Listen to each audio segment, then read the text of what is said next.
Mummy daddy మాట విందంట. ఇంతకీ నువ్వు ఒకటి మర్చిపోయావు పింకి, కరెక్ట్ గా చెప్పు.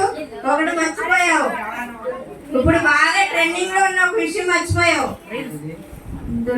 కోపడుతుందంట. ఇంకోటి మర్చిపోయావు చెప్పు.